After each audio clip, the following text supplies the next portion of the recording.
மனம் நிறைந்திருந்து சக்தியை தருவதில் துர்க்கையாகவும், பொருளாதார சக்தியை தருவதில் லட்சுமியாகவும், உன்னதமான புத்தியை தருவதில் சரஸ்வதியாகவும் அருளாட்சி செய்கின்ற எல்லாம் வல்ல அம்பிகையின் பொற்கமல பாதங்களை அன்புடன் பக்தியுடன் வணங்கி எனது ஆன்மீக உரையை ஆரம்பிக்கின்றேன். அவையில் உள்ள பெரியவர்கள் அனைவருக்கும், அன்பு சொந்தங்கள் அனைவருக்கும் என் இனிய காலை வணக்கம். நமது ஆன்மீக பாரம்பரியம் யார் முதல் தெய்வம் என்று வரையறைப்படுத்தியுள்ளது. மாத்ரு தேவோபவ, பித்ரு தேவோபவ, ஆச்சாரிய தேவோபவ, அதிதி தேவோபவ. தாய் மாதா, தாய் தந்தை பித்ரு, ஆச்சாரியன் குரு, அதிதி என்றால் விருந்தினர். இவர்கள் நால்வரும் போற்றத்தக்கவர்கள், தெய்வத்துக்கு சமமானவர்கள் என்று நமது ஆன்மீக பாரம்பரியம் வரிசைப்படுத்தியுள்ளது. அதற்கு பின் தான் எந்த தெய்வமும். முதலில் தாயை பற்றி பார்ப்போம். தாயானவள் ஒரு குழந்தை தாயின் வயிற்றில் உருவான காலம் முதல் பலவிதமான கர்ப்பகால தொந்தரவுகளையும் தாங்கிக் கொண்டு அந்த குழந்தையை பெற்றெடுத்து அன்பு பாராட்டி அந்த குழந்தைக்கு தேவையான உணவு முதலியவற்றையெல்லாம் கொடுத்து அந்த குழந்தையை நன்றாக படிக்க வைத்து அந்த குழந்தையை வளர்த்து ஆளாக்கி திருமணம் செய்ய வைத்து அந்த பேர குழந்தைகளையும் கவனித்து கொண்டு தன்னுடைய உடல் சக்தி உள்ளவரை அந்த குழந்தைகளை நன்கு பராமரிக்கிறார். அதனால் தாயானவர் முதல் தெய்வம் என்று போற்றப்படுகிறார். இரண்டாவது தெய்வம் தந்தை. தந்தையானவர் தனது மனைவி கரு உருவான முதல் அருகிலேயே இருந்து அந்த குழந்தைக்கு தேவையானவற்றையெல்லாம் கவனித்து கொண்டு தனது மனைவிக்கு தேவையானவையெல்லாம் கொடுத்து கவனித்து அந்த குழந்தை பிறந்த பெண்ணும் அந்த குழந்தைக்கு தேவையான அன்பு, தனது பொருளாதார சக்தி, தனது உடல் உழைப்பு அனைத்தையும் கொடுத்து அந்த குழந்தைக்கு நல்ல அறிவுரைகள் சொல்லி நல்ல பழக்க வழக்கங்கள் பெற்றுக் கொடுத்து நல்ல கல்வி கொடுத்து அந்த குழந்தையை நன்கு வளர்த்து ஆளாக்கி திருமணம் செய்து வைத்து பேர குழந்தைகள் பார்த்து தனது சக்தி உள்ளவரை அனைத்தையும் கொடுத்து அந்த குழந்தையை போற்றி அந்த குழந்தையை உன்னதமாக வளர்த்துகிறார்.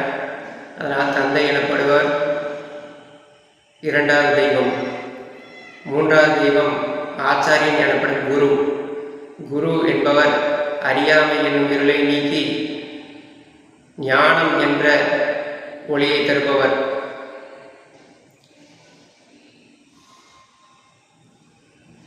ஞானம் என்ற ஒளி இருக்கும் இடத்தில் துன்பத்திற்கு இடம் இருக்காது. துன்பம் எதனால் வருகிறது என்றால் நமது அறியாமையினாலேயே வருகிறது. அந்த அறியாமையை போக்கி ஒளி எனப்படும் நல்ல வழிகாட்டியாக இருந்து நமக்கு உதவுபவர் ஆன்மீக குரு ஆவார். நாம் பார்ப்பதெல்லாம் பொது ஆன்மீக சம்பந்தப்பட்ட விஷயம், ஞானம் சம்பந்தப்பட்ட விஷயம். இதில் நாம் முதல் பாடம் தெய்வத்தை வணங்கிய பின் அதிகபட்சமாக நமது ஆன்மீகத்தில் எதை பற்றி அறிய முயல்கிறோம் என்றால் நான் என்பது உடல் அல்ல. நான் என்பது ஒரு பரமாத்மாவின் ஒரு பிம்பம், அதாவது ஆத்மா என்ற ஆத்ம ஞானத்தை அறிந்து மோட்ச சாம்ராஜ்யத்தை அடைவதுதான் ஒரு மனிதனுடைய லட்சியம், உயர்ந்த லட்சியமாக இருக்க வேண்டும். தர்மம், அர்த்தம், காமம், மோட்சம் என்று 4 புருஷார்த்தங்கள் சொல்வார்கள். தர்மம் என்றால் தமிழில் அறம், அர்த்தம் என்றால் பொருள், காமியம் என்றால் இன்பம், மோட்சம் என்றால் பிறவாமல் முக்தியடைவது. இப்படி 4 விதமாக புருஷார்த்தங்கள் சொல்வார்கள். அறவழியில் வாழ்ந்து பொருளீட்டி இன்பம் துய்த்து மோட்சத்தை அடைவதுதான் மனிதனின் உயர்ந்த குறிக்கோளாக இருக்க வேண்டும்.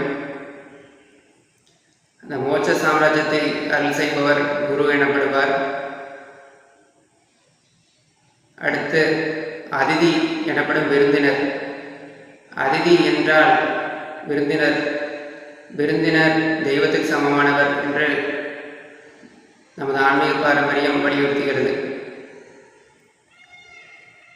ஒரு வீட்டுக்கு வரும் விருந்தினரை வருக வருக என்று மரியாதையுடன் அழைத்து அவருக்கு தகுந்த ஆசனம் கொடுத்து அமர வைத்து சௌகரியங்கள் செய்து கொடுத்து நல்ல காற்றோட்டம் செய்து கொடுத்து, இன்று எல்லாம் மின்விசிறி வந்துவிட்டது, ஃபேன் எல்லாம் அவருக்கு வேண்டிய காற்றுக்கு தேவையானவை எல்லாம் வந்து கொடுத்து அவரை சௌகரியமாக உட்கார வைத்து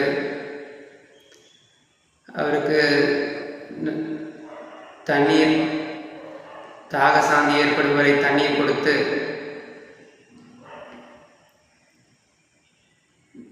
நலம் விசாரித்து உணவு முதலியவை கொடுத்து அவருடைய களைப்பை நீக்கி வழியனுப்பி வைப்பது விருந்தினருக்கு செய்யும் கடமையாகும். அது தெய்வத்தை போற்றுவதற்கு சமமாக நமது ஆன்மீக பாரம்பரியம் வலியுறுத்துகிறது.